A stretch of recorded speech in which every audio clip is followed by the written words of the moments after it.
नमस्कार दोस्तों, 2 नवंबर 2021 के एपिसोड में अहिल्या देवी माँ का गोंधळ देखने के लिए और दर्शन लेने के लिए अपने दोनों सहेलियों के साथ निकल पड़ती है। और रास्ते में वो रेणु से कहती है, रेणु, हमें लगा था कि हम छोटे सूबेदार जी को अगर समय देंगे तो वो अपनी वो आदत छोड़ सकते हैं, लेकिन मैं जितना सोचती थी उससे कहीं ज़्यादा मुश्किल है उनके लिए अपनी वो आदत छोड़ना। उन्हें जल्द से जल्द ये आदत छोड़नी ही होगी। जब से वो वापस आए हैं तब से बाबा साहेब भी उनसे नाराज़ है और उन्हें ये तक लगने लगा है कि उन्होंने जो उत्तराधिकारी का फैसला किया था वो कहीं गलत तो नहीं। और इसी में अगर बाबा साहेब को छोटे सूबेदार की शराब वाली बात समझ गई तो इस पर रेणु अहिल्या को शांत करते हुए कहती है, अब हम देवी माँ के दर्शन लेने जा रहे हैं ना, देवी माँ सब कुछ ठीक कर देगी। और इसके बाद अहिल्या और उसके दोनों सहेलियाँ जहाँ देवी माँ का गोंधळ होने वाला होता है वहाँ पहुँच जाते हैं। गोंधळ बहुत ही ज़ोरों शोरों से शुरू हो जाता है और दोस्तों वही गोंधळ की जगह पे ही देवी माँ का आशीर्वाद लेने के लिए एक गाँव का परिवार भी आ जाता है जिसके बेटे की अभी अभी शादी हुई होती है और इसीलिए अपने बेटे और बहू के साथ वो परिवार देवी माँ का दर्शन लेने के लिए आता है। और दोस्तों यहाँ अहिल्या भी देवी माँ का दर्शन लेने के बाद अपने स्थान पर गोंधळ देखने के लिए बैठ जाती है। अहिल्या और उसकी एक सहेली दोनों भी गोंधळ देखने के लिए बैठते हैं, लेकिन दोस्तों रेणु जो कि अहिल्या की सहेली है और विधवा है, वो वहाँ एक जगह दूर खड़ी रहकर ये गोंधळ देख रही होती है। अहिल्या की नज़र रेणु पे जाती है और वो अपनी दूसरी सहेली से कहती है, हम जब भी मंदिर जाते हैं तब रेणु ऐसे बाकी विधवाओं के साथ दूर खड़ी रहती है, वो कभी हम दोनों के साथ बैठ नहीं पाती, ये तो अन्याय है ना। और दोस्तों इतने में ही दूर खड़ी रेणु की नज़र देवी माँ के सामने रखे हुए दिए पर जाती है। वो दिया नीचे गिरता हुआ रेणु को दिखाई देता है। रेणु ये बात सोचती है कि दिया नीचे गिर रहा है और नीचे साड़ी है, कपूर है, तो पक्का वहाँ आग लग सकती है। और दोस्तों उसी समय जो परिवार अपने बहू और बेटे के साथ दर्शन लेने के लिए आया है उसी परिवार की बहू की नज़र यानी वो छोटी लड़की की नज़र भी उस गिरते हुए दिए पर जाती है और वो उठकर उस दिए को उठाने के लिए निकल पड़ती है। और दोस्तों यहाँ रेणु भी उस गिरते हुए दिए को देखकर उस दिए की तरफ निकल पड़ती है और उस दिए को उठाकर गोमूत्र से नीचे लगी हुई आग बुझा देती है। और लेकिन दोस्तों उसी समय वो लड़की भी वहां पहुंच जाती है और दिए को हाथ लगा देती है। और जैसे ही वो लड़की रेणु को वहां देख लेती है वो चिढ़ जाती है और रेणु से कहती है, एक विधवा होकर तुमने दिए को हाथ कैसे लगाया?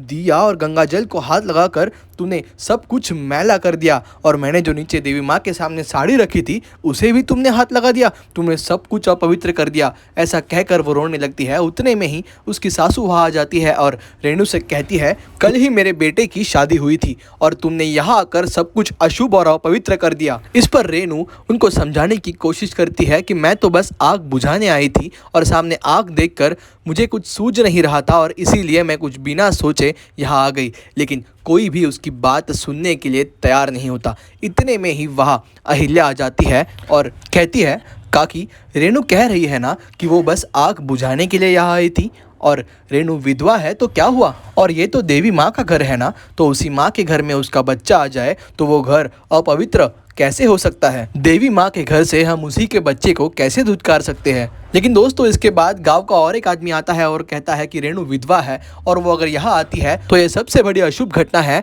और इसने इस परिसर को अपवित्र कर दिया है। इस पर रानी अहिल्या सबको समझाने लगती है कि रेणु के पति का निधन हो चुका है, उसमें रेणु की क्या गलती है? क्या अब उसे जीने का कोई अधिकार नहीं? लेकिन गाँव के लोग और गाँव के पंडित, इनकी मानसिकता ही ऐसी है कि रानी अहिल्या के समझाने से किसी पर कोई फर्क नहीं पड़ता। इतने में ही वहाँ के पंडित उठकर खड़े हो जाते हैं और कहते हैं कि हम राजगद्दी का और राजघराने का सम्मान करते हैं, लेकिन हमारा धर्म और हमारी परंपरा सबसे ऊपर है। आप इस विधवा स्त्री को यहाँ से जाने के लिए कहिए। इसके जाने के बाद हम यहाँ गोमूत्र छिड़क कर और धूप कर यहाँ की शुद्धि करना चाहते हैं और अगर ये नहीं गई तो ये पूजा नहीं हो पाएगी। और इसके बाद अहिल्या रेणु के समर्थन में कुछ कहे उसके पहले ही रेणु अहिल्या को रुकाते हुए कहती है, अहिल्या, हमने गोंधळ तो देख लिया है ना, अगर तुम्हें रुकना है तो तुम रुक सकती हो, मुझे इनसे कोई शिकायत नहीं है, लेकिन अब हम यहाँ से निकलते हैं। और इसके बाद ना चाहते हुए भी अहिल्या को वहाँ से निकलना पड़ता है। और इसके बाद दोस्तों जब अहिल्या रेणु और उसकी और एक सहेली के साथ वाड़े में वापस आ जाती है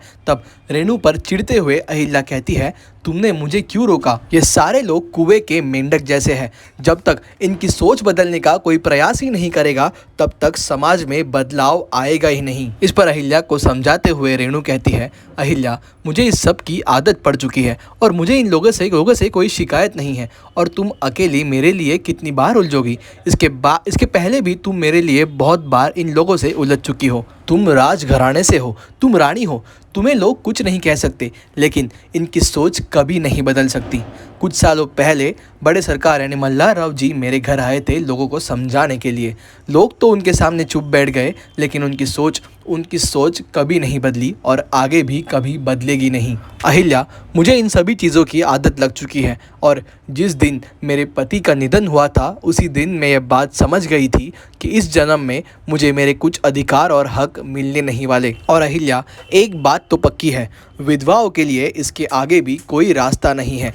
ऐसा कहकर रेणु वहाँ से रोते रोते निकल जाती है। लेकिन रेणु के वहाँ से जाने के बाद अहिल्या मन ही मन सोचने लगती है और कहती है, रेणु, तुम कुछ भी कहो, लेकिन मैं तुम्हारे हक के लिए आवाज़ उठाऊंगी और मेरा आवाज़ कोई दबा नहीं सकता। इंसान होने के नाते तुम्हें जो हक और अधिकार मिलने चाहिए वो मैं तुम्हें दिला कर रहूँगी। और यही आज का एपिसोड ख़त्म हो जाता है। लेकिन दोस्तों, कल से एक नए पर्व की शुरुआत होने जा रही है, क्योंकि कल अहिल्या कुछ ऐसा करने वाली है जिसके बारे में कभी किसी ने सोचा तक नहीं था। दोस्तों, आगे के अपडेट्स के लिए चैनल को सब्सक्राइब करना मत भूलिए और अगर वीडियो पसंद आया हो तो प्लीज़ लाइक कीजिए। धन्यवाद।